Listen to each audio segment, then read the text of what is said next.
Let's call up your next comedian. Very funny gentleman with the best hairstyle in all of Tel Aviv. Guys, give up Mr. Ceisler.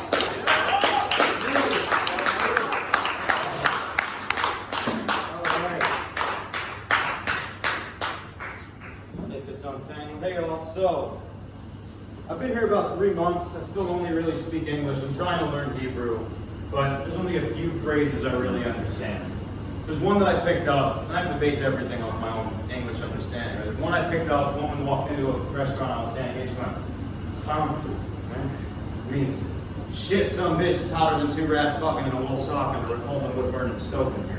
That's what I would say in English. Let me break it down for you. You heard it? Can anybody repeat it? No, quick lesson, teacher. Do you want to help out, assistant teacher? No? Alright. It was shit, you guys know that word. Some bitch. It's hotter than 2 rats in a rat.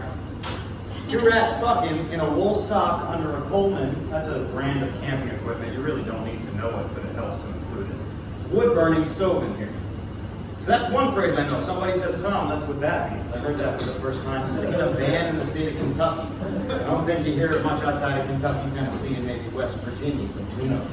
The other word I understand very, very well is balagan. It's really the only one I have an immense understanding of. Because, like, I got a job recently, and they told me, hey, you need that 3rd booster, that 3rd vaccine if you want to keep coming to the office.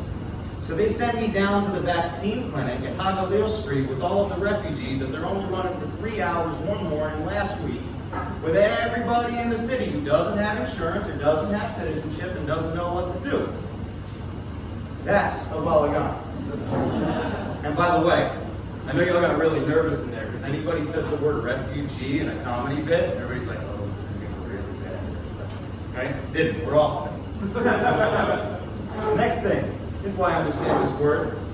To get this job, to start working, they hired me while I was still here as a tourist. But to start working, you can't be a tourist, you have to be a student, or you have to be a resident or a citizen or something like that, and I had none of it. So I went to the visa office, I sat there with my paperwork, got a letter from a rabbi from the States, I forged it, I signed it, did all. And I sat there for 4 hours, from 7:30 a.m. until 11:30 a.m. The woman saw me at the window and says, this isn't a real letter from a rabbi, and you don't have your birth certificate. Bye. So what else do I need next time? And she said, bye. I said, that's a balagan. Now, when the moon hits your eye like a big piece of pie, that's amore. When a moon hits your eye with a big piece of pipe, that's a balagan. So I understand the word, thankfully. The other thing is that thankfully I finished the vaccine, I finished the visa, and I got to relax a little bit recently. I got to kick back. And I was sitting with some friends, they told me something very funny about Israel, in that when they bring movies in from Hollywood, they'll change the names.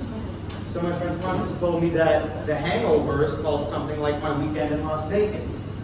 And Gattaca is called Here's What Happened with Gattaca. Right?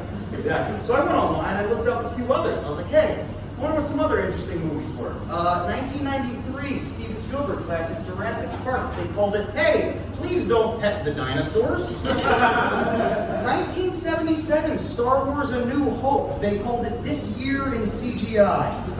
1979, the original Star Trek. They called it 2 years later in CGI. Don't Mess with the Zohan. Y'all remember that one? When it came over here, they called it Adam Sandler Acts Like Your Cousin Doo-Doo.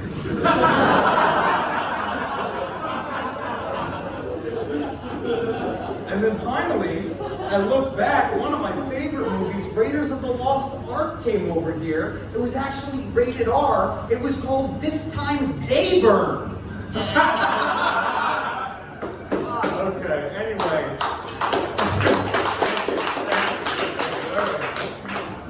It's also football season, as you see by my jersey. We'll switch gears real quick. No, you know, I had one more movie, Tommy Wiseau, The Room. They called it, sorry guys, we didn't watch the previews before we bought this. So it's football season. I got my jersey on. The Jets are not a good team, my football team. You were in New York, you know. It's tough. It's not a good time. And I was explaining this plight to my friends the other day. I said, we have a quarterback. It's an important position. He throws the ball. She goes, no, you look like smart people. But he always leaves. The quarterback of the Jets is so bad, he leaves. He goes to another team, we suck, he leaves. My friend looks at me and goes, it sounds like a lot of those girlfriends of yours you were talking about. Going to the other team, leaving you another team. Anyway, I think I got one more thing. I love pirate jokes. some reason pirates are really funny to me. Something about the whole lifestyle, right? I got the hoop earrings and all of it. So, a couple pirate jokes for you to end the day. Why did the pirate spend so long on the alphabet? It's because he spent 7 years at sea. Right? What do you call a pirate who has anxiety just sitting on the bottom of the ocean? You call him a nervous wreck. And finally, what does a Jewish pirate say? He says, ahoy vey. Thank you very much. Guys, good for Sam. All right. You might not want to be leaving because the next comedian is the person you've been waiting for all night. This man's straight from Amsterdam. Give him a Rocky.